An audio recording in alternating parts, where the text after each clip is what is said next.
সংখ্যালঘু নির্যাতন ইস্যুতে মতবিনিময় সভায় আন্তর্জাতিক কৃষ্ণ ভাবামৃত সংঘ ইসকনের সাথে পূজা উদযাপন পরিষদ এবং হিন্দু বৌদ্ধ ঐক্য পরিষদের নেতাদের বাকবিতণ্ডা ও হইচই নিয়ে তোলপাড় এখন রংপুর।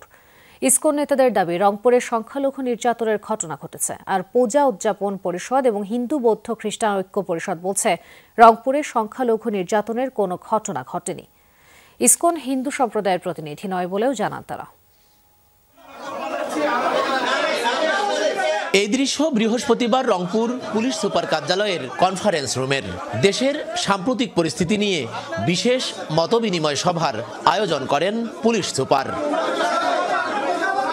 সেখানে যোগ দেন পূজা উদযাপন পরিষদ, হিন্দু বৌদ্ধ খ্রিস্টান ঐক্য পরিষদ, ইসকন, বিএনপি, জামায়াত, বিভিন্ন মসজিদের ইমাম এবং বৈষম্য বিরোধী ছাত্র আন্দোলনের নেতারা। এ সময় ইসকনের দুই নেতা রংপুরে সংখ্যালঘুদের ওপর নির্যাতন হচ্ছে অভিযোগ করলে প্রতিবাদ জানান পূজা উদযাপন পরিষদ এবং হিন্দু বৌদ্ধ খ্রিস্টান ঐক্য পরিষদের নেতারা।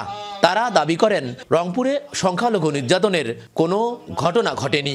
ইসকনকে তারা হিন্দু সম্প্রদায়ের প্রতিনিধি মনে করেন না। এ নিয়েই শুরু হয় তুমুল হট্টগোল, পাল্টাপাল্টি, বাকবিতণ্ডা, উত্তপ্ত হয়ে ওঠে কনফারেন্স রুম।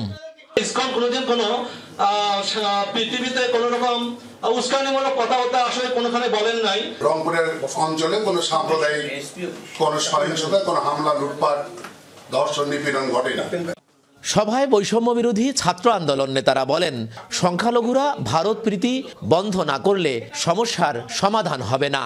আর বিএনপি জামাত নেতারা অভিযোগ করেন পতিত ফেসিবাদীরা ইসকনকে দিয়ে নৈরাজ্য সৃষ্টির চেষ্টা করছে, তারা সফল হবে না। আপনাদের মধ্যে কেন যদি একটু ভারত প্রীতি লক্ষ্য করা যায়, আমরা যদি ভারত প্রীতি থেকে বের হয়ে আসতে না পারি তাহলে আমাদের এই দ্বিধাদ্বন্দ্ব থাকতেই পারে। একটা নৈরাজ্য সৃষ্টি করার জন্যই বিভিন্ন সংগঠন এবং মূলত ইসকন সহ যারা বাংলাদেশে বিভিন্ন নৈরাজ্য সৃষ্টি করার চেষ্টা করছে। হিন্দুদের নামও আমাদের বাড়িতে এখনো আসে, আমাদের সেমাই রুটি হিন্দুরা খায়, এখানে সম্প্রীতির কোনো ঘাটতি নেই। সভায় দেশের স্বাধীনতা, সার্বভৌমত্ব ও সাম্প্রদায়িক সম্প্রীতি সুরক্ষা এবং ২৪-এর গণ অভ্যুত্থানের আকাঙ্ক্ষা পূরণে গণমাধ্যমগুলোকে বস্তুনিষ্ঠ ও দায়িত্বশীল ভূমিকা রাখার আহ্বান জানান পুলিশ সুপার।